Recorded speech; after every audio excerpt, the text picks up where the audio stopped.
Hello बच्चों, सौभाग्य देवी inter college के यूट्यूब चैनल में आपका स्वागत है। मैं एसपी सिंह आप लोगों को समाजशास्त्र पढ़ाने जा रहा हूँ। आज हम पढ़ेंगे कक्षा 11 विषय समाजशास्त्र खंड क में अध्याय 1 समाजशास्त्र एवं समाज। तो समाजशास्त्र को पढ़ने से पहले हम आपको ये बता दें कि अभी तक जब तक आप हाई स्कूल लेवल में थे तो आपने पढ़ा सामाजिक विज्ञान। सामाजिक विज्ञान, अब ये सामाजिक विज्ञान जो था इसको 3 भागों में बांट दिया गया। पहला भूगोल, दूसरा इतिहास और तीसरा है नागरिक शास्त्र।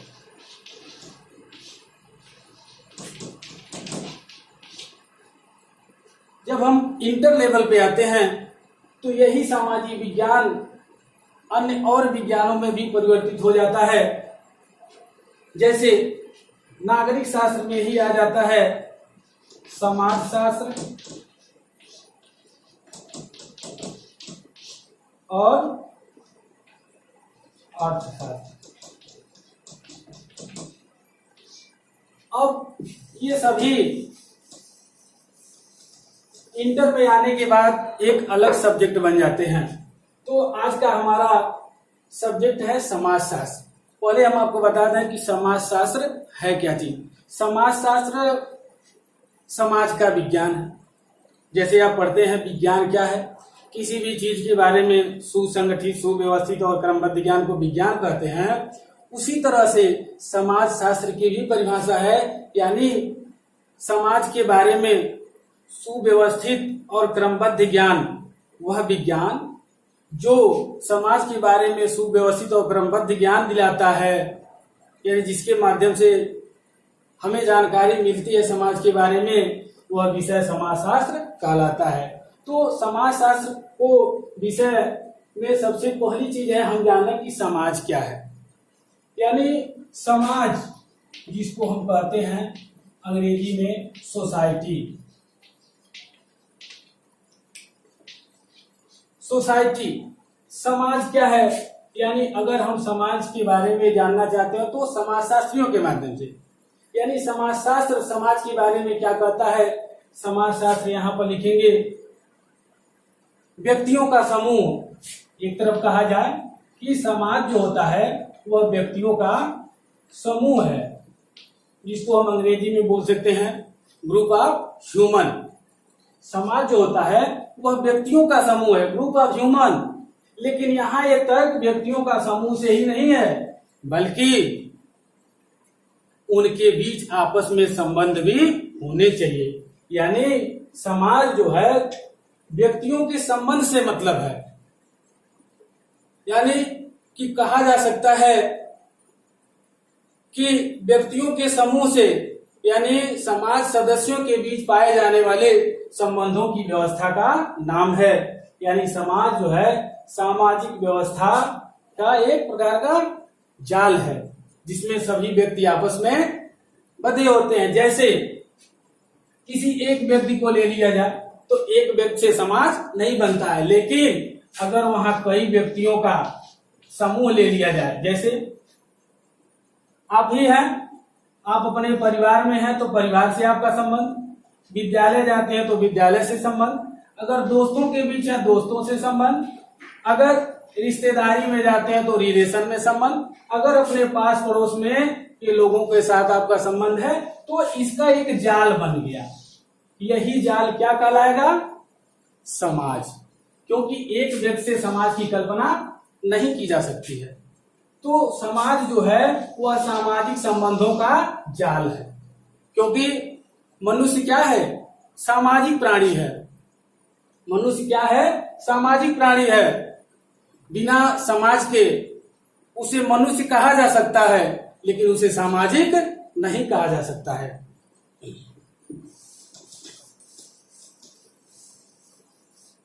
तो समाज के बारे में हम पढ़ रहे थे। समाज यानी सोसाइटी। सोसाइटी नामक पुस्तक के लेखक प्रमुख समाजशास्त्री कौन है? मैकाइवर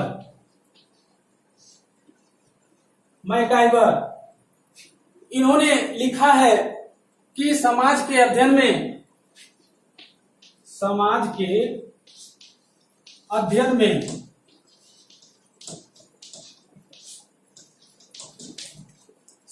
अध्ययन में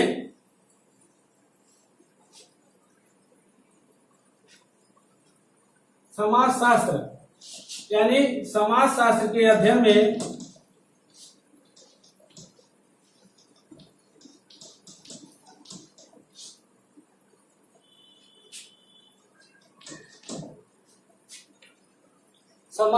अध्ययन में समाज की अवधारणा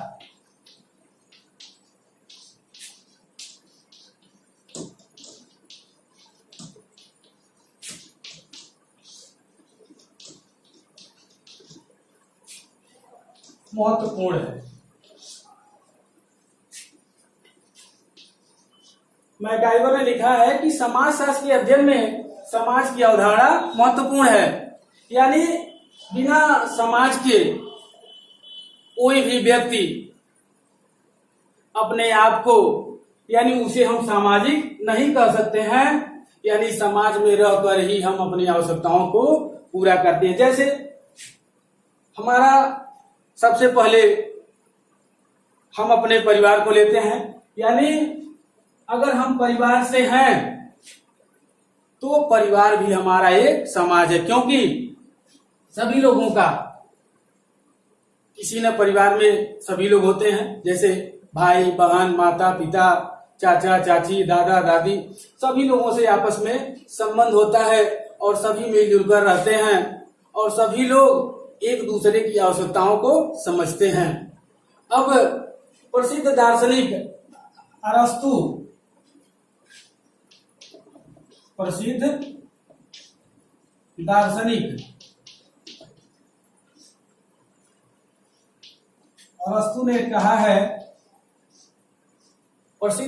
अरस्तु ने क्या कहा है कि मनुष्य एक सामाजिक प्राणी है। मनुष्य एक सामाजिक प्राणी है। मनुष्य एक सामाजिक प्राणी है। इसे सामाजिक क्यों कहा गया? क्योंकि मनुष्य कभी अकेला नहीं रहता है, वह समाज में हम देखते हैं कहीं न कहीं से जुड़ा होता है। जैसे अगर बालक है तो परिवार के साथ साथ अपने विद्यालय में भी जुड़ा हुआ है, विद्यालय में उसके टीचर हैं, उसके दोस्त हैं, और यदि परिवार से जुटा हुआ है तो उसके साथ माता पिता, भाई बहन, दादी दादा, रिश्तेदार, सभी जगह यानी कहीं न कहीं से सभी लोग जुड़े हुए हैं। क्योंकि बिना समाज के अगर व्यक्ति अकेला है तो अपनी आवश्यकताओं की पूर्ति कर सकता है, लेकिन उसे समाज में कोई स्थान नहीं मिल सकता, उसे सामाजिक नहीं कहा जा सकता है। तो आगे हम देखेंगे कि इसके बाद समाज की अवधारणा।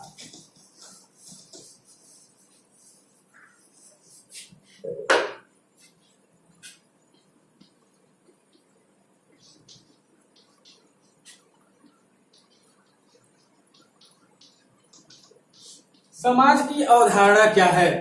समाजशास्त्र की अवधारणा समझने के लिए, समाजशास्त्र की अवधारणा को समझने के लिए समाज को दो भागों में विभाजित किया गया है। पहला, समाज का सामान्य अर्थ,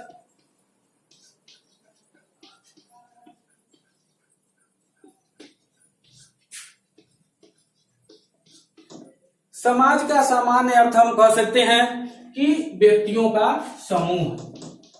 समाज का सामान्य अर्थ हो गया व्यक्तियों का समूह। व्यक्तियों का समूह का मतलब एक से अधिक लोग जहां मिलते हैं, या दो से अधिक लोगों का जहां समूह होता है, वहां एक समाज का निर्माण होता है। लेकिन समाजशास्त्र व्यक्तियों के समूह को समाज नहीं मानता है, क्योंकि समाजशास्त्र कहता है कि व्यक्तियों के समूह से मतलब नहीं है। व्यक्तियों के समूह का मतलब उन्हें आपस में संबंधित होना चाहिए, उनका आपस में संबंध होना चाहिए, तभी एक समाज का निर्माण होता है। यानी समाज शब्द का प्रयोग व्यक्तियों के लिए, समूह के लिए, साधारण बोलचाल के लिए किया गया है। ठीक है, अब उसके बाद पढ़ते हैं समाज का दूसरा, समाज का समाजशास्त्री अर्थ। समाज का समाजशास्त्री अर्थ क्या है? समाजशास्त्र क्या है? समाजशास्त्र समाज का विज्ञान है, क्योंकि समाज शास्त्र ही हमें समाज के बारे में तमाम तरह के अध्ययन कराता है और इसलिए इसे कहा जा सकता है कि समाज सदस्यों के बीच पाए जाने वाले संबंधों की एक व्यवस्था है। क्या है? समाजशास्त्र का समाजशास्त्र में अर्थ क्या है कि समाज जो है सदस्यों के बीच पाए जाने वाले अंतर संबंधों की एक व्यवस्था है। इसे समाजशास्त्रियों ने व्यक्तियों के समूह से इसका साधारण बोलचाल में अर्थ लिया है, लेकिन समाजशास्त्र में इसका सही अर्थ हुआ व्यक्तियों का आपस में संबंध रहना। अब हम पढ़ेंगे समाज की परिभाषा।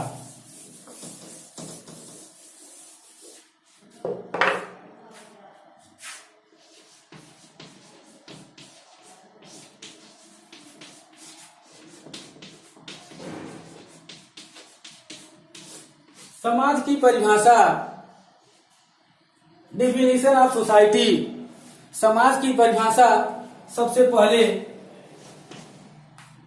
प्रमुख समाजशास्त्री मैकाइवर और पेज के अनुसार।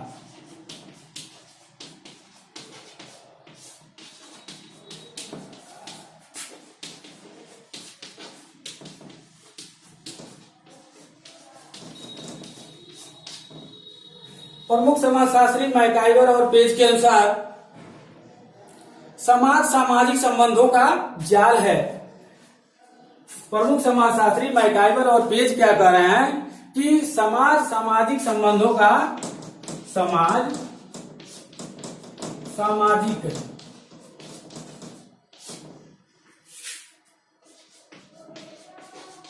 संबंधों का जाल है। कहने का तात्पर्य कि समाज में व्यक्तियों का समूह है, सभी व्यक्ति आपस में किसी न किसी माध्यम से जुड़े हुए हैं। अगर परिवार है तो परिवार में भाई बहन, दादी दादा, मम्मी पापा, चाचा चाची, इस माध्यम से। अगर स्कूल में है तो टीचर और स्टूडेंट्स के बीच का संबंध।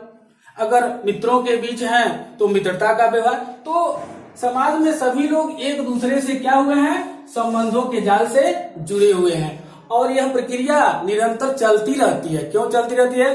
क्योंकि आज के 100 साल पहले लोगों का समाज कैसा रहा होगा, क्योंकि ये समाज जो है दिन प्रतिदिन क्या होता रहता है? बदलता रहता है। दूसरा देखते हैं, ये तो हो गया मैकाइवर और पेज के अनुसार। दूसरा गिन्सबर्ग के अनुसार, गिन्सबर्ग के अनुसार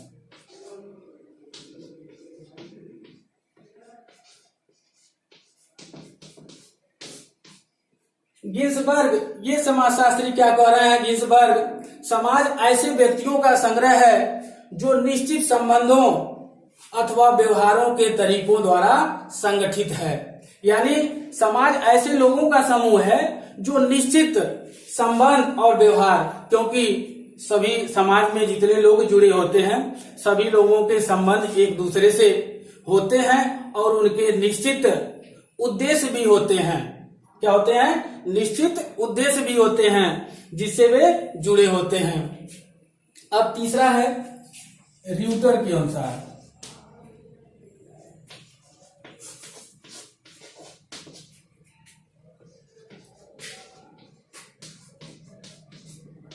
र्यूटर जो समाजशास्त्री हैं, र्यूटर क्या समाज की परिभाषा दे रहे हैं? र्यूटर कह रहे हैं समाज अमूर्त है। र्यूटर कह रहे हैं कि समाज अमूर्त है।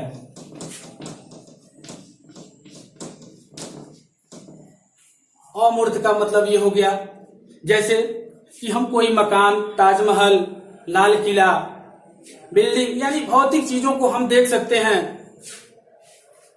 लेकिन वो मूर्त चीजें हैं।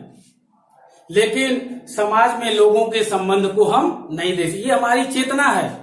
हमारा संबंध किससे है वो चीजें हम देख नहीं सकते, छू नहीं सकते।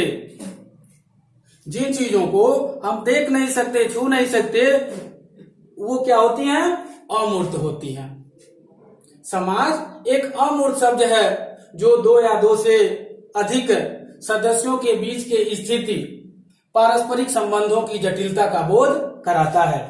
यानी जैसे आप विद्यालय को देख सकते हैं, घर को देख सकते हैं, कलम को देख सकते हैं, लेकिन किसी से आपका कोई संबंध है, समाज में व्यक्ति एक दूसरे से जुड़े हुए हैं, उनका संबंध वो छूने की चीज नहीं है, देखने की चीज नहीं, केवल उसे महसूस किया जाता है।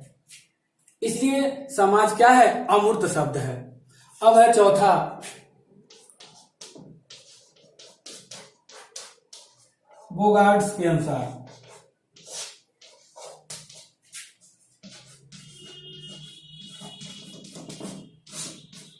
बोगार्ड्स क्या कह रहे हैं? समाज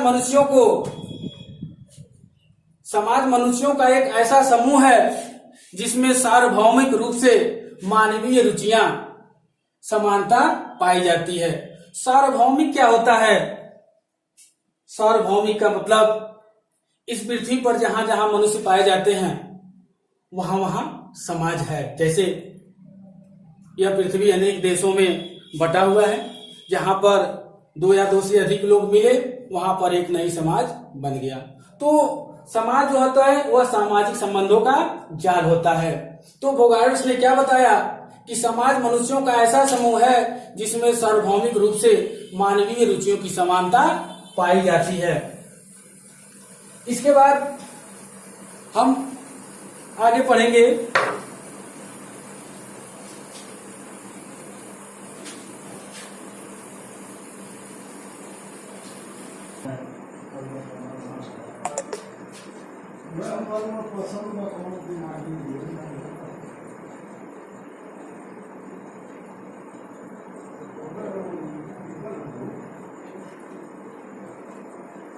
इसके बाद हम पढ़ेंगे समाज की प्रमुख विशेषताएं। समाज की क्या क्या विशेषताएं होती हैं? समाज की सबसे पहली और प्रथम विशेषता है कि समाज अमूर्त है।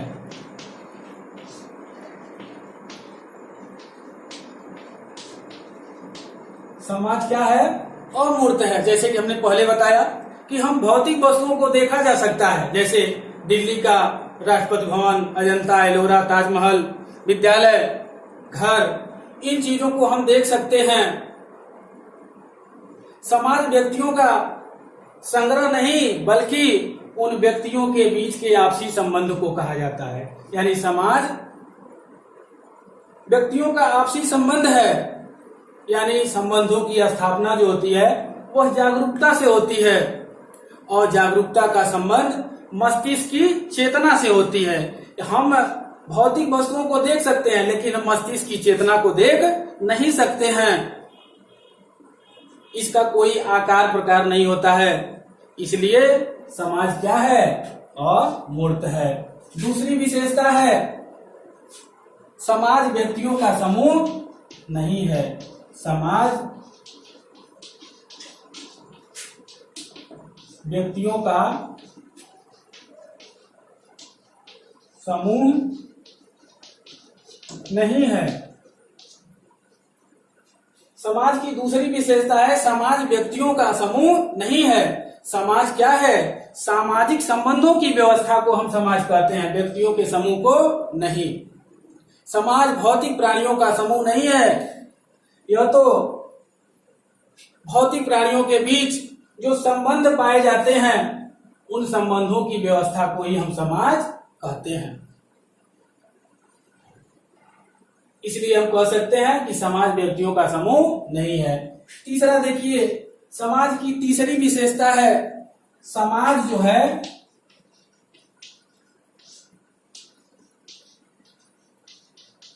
मनुष्यों तक ही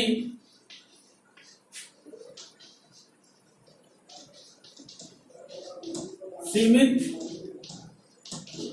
नहीं है। समाज जो है, समाज की तीसरी विशेषता है, समाज मनुष्यों तक ही सीमित नहीं है बल्कि अन्य जीवों में भी सामाजिकता पाई जाती है। जैसे आपने मधुमक्खी देखा होगा, चींटी देखा होगा। मधुमक्खी और चींटी, इनको सामाजिक कीट कहा जाता है। सामाजिक कीट पतंग है ये, क्योंकि ये अकेले नहीं रहते हैं। ये जहां भी जाते हैं अपने समूह के ही साथ जाते हैं और इनके समूह का एक निश्चित उद्देश्य होता है, इसलिए इन्हें सामाजिक कीट कहा जाता है। तो समाज जो है मनुष्यों तक ही सीमित नहीं है बल्कि अन्य जीवों में, जैसे मधुमक्खी और चींटी, ये अपने उद्देश्य को लेकर अपने झुंड के साथ चलते हैं, इसलिए उन्हें भी सामाजिक कहा जाता है। चौथा है समाज में समानता और असमानता।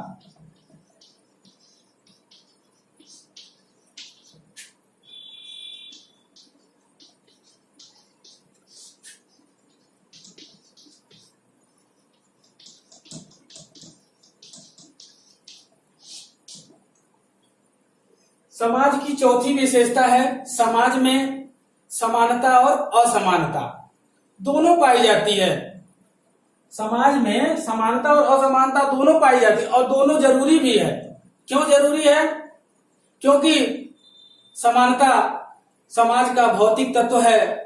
समानता और असमानता के अभाव में साथ होने की भावना का पारस्परिक मान्यता नहीं हो सकती है। समानता का मतलब समाज में जितने लोग जुड़े होते हैं उनमें आपस में समानता का व्यवहार होता है। समानता का व्यवहार का मतलब कि अगर कोई व्यक्ति आपस में जुड़ा हुआ है तो वो उनसे किस तरह का व्यवहार करे कि उनको अच्छा लगे, और आपका उनके प्रति क्या व्यवहार है कि आपको अच्छा लग रहा है, इसे हम कहते हैं समानता का व्यवहार। अब है असमानता। असमानता क्या है? जिस प्रकार समाज में समानता है उसी प्रकार से कहीं कहीं असमानता भी है और असमानता भी जरूरी होता है।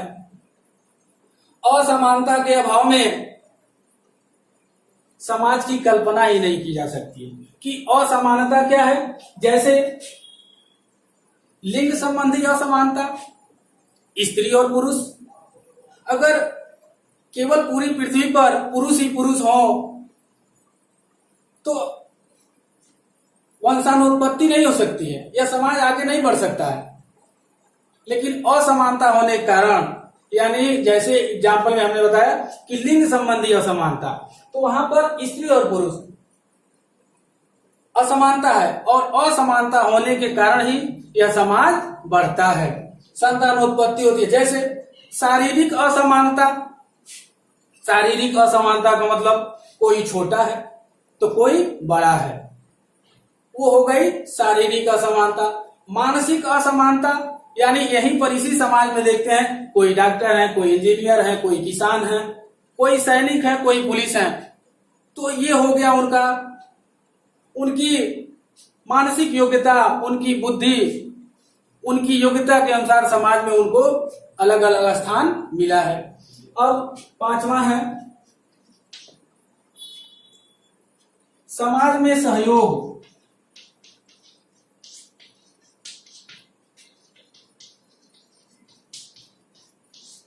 समाज में सहयोग और संघर्ष।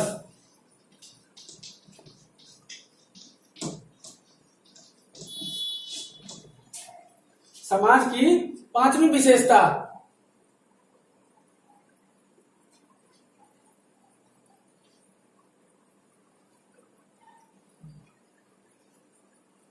समाज में सहयोग और संघर्ष। जिस प्रकार से समाज में समानता और असमानता दोनों है, उसी प्रकार से समाज में सहयोग और संघर्ष भी है। सहयोग क्या होता है? एक दूसरे का साथ देना, एक दूसरे का हेल्प करना, क्या कहलाता है? सहयोग कहलाता है। जैसे मनुष्य एक सामाजिक प्राणी है, उसका समाज में सभी लोगों से आपस में संबंध होता है। और जैसे सहयोग का मतलब, सहयोग भी दो प्रकार के होते हैं, प्रत्यक्ष और अप्रत्यक्ष। प्रत्यक्ष क्या होता है? प्रत्यक्ष सहयोग क्या है? वह सहयोग जो डायरेक्ट दिखाई दे। जैसे एग्जाम्पल में, खेल के मैदान में खिलाड़ियों का सहयोग, जैसे क्रिकेट हो रहा है तो दो टीमें होती हैं, उन टीमों में प्रत्येक टीम अपने टीम को जीतना चाहती है, यानी जिताना चाहती है। तो खेल में जो होते हैं प्लेयर, जो खिलाड़ी होते हैं, अपने टीम का सहयोग करते हैं, उसे हम कहते हैं प्रत्यक्ष सहयोग। जैसे परिवार में सभी लोग हैं, परिवार में माता पिता भाई बहन सभी लोग रहते हैं, सभी लोग मिलजुल कर काम करते हैं और एक दूसरे का देख रेख करते हैं, वहां पर ये हो गया प्रत्यक्ष सहयोग। अप्रत्यक्ष सहयोग क्या होता है? अब ये सहयोग दो प्रकार के होते हैं, प्रत्यक्ष और अप्रत्यक्ष। यानी प्रत्यक्ष का मतलब जो हमें डायरेक्ट दिखाई दे रहा है वह प्रत्यक्ष। अप्रत्यक्ष सहयोग जो हमें दिखाई न दे, जो हमें दिखाई न दे, यानी जिस प्रकार से, यानी अप्रत्यक्ष सहयोग में उद्देश्य समान होते हैं लेकिन कार्य करने का तरीका क्या होता है? अलग अलग होता है। यानी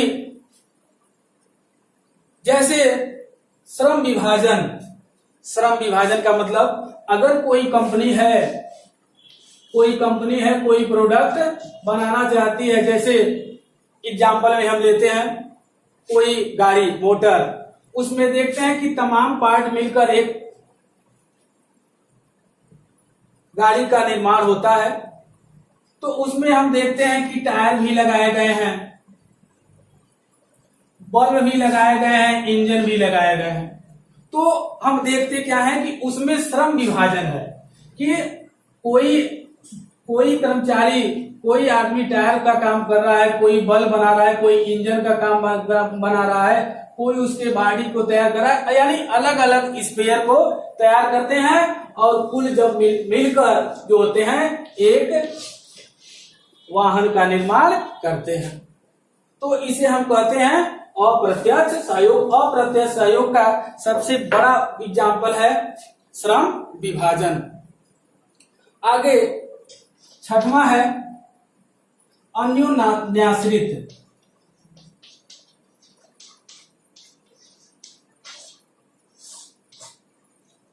समाज का छठा विशेषता अन्योन्याश्रित। अन्योन्याश्रित क्या है? अन्योन्याश्रित का अर्थ होता है एक दूसरे पर आश्रित होना। आश्रित होने का मतलब निर्भर होना। जैसा कि हम जानते हैं, हम लोग परिवार से बिलोंग करते हैं, परिवार में जो होते हैं छोटे बच्चे अपने माता पिता पर निर्भर होते हैं। परिवार में जो छोटे बच्चे होते हैं वह माता पिता पर आश्रित होते हैं, माता पिता उनकी आवश्यकताओं को पूरा करते हैं। तो इस तरह से समाज के निर्माण में जिन संस्थाओं और समूहों का योग है वे स्वतंत्र नहीं है, वे एक दूसरे पर आधारित और निर्भर हैं। जैसे परिवार है वह स्वयं में स्वतंत्र इकाई नहीं है, परिवार जो है वह स्वतंत्र इकाई नहीं है। समाज में सभी लोग एक दूसरे पर निर्भर और आश्रित रहते हैं, भले ही उद्देश्यों की पूर्ति समान रहती है और एक दूसरे पर आश्रित रहते हैं। आज के इस वीडियो में इतना ही। आगे हम आपको बताएंगे समाज शास्त्र का परिचय। धन्यवाद।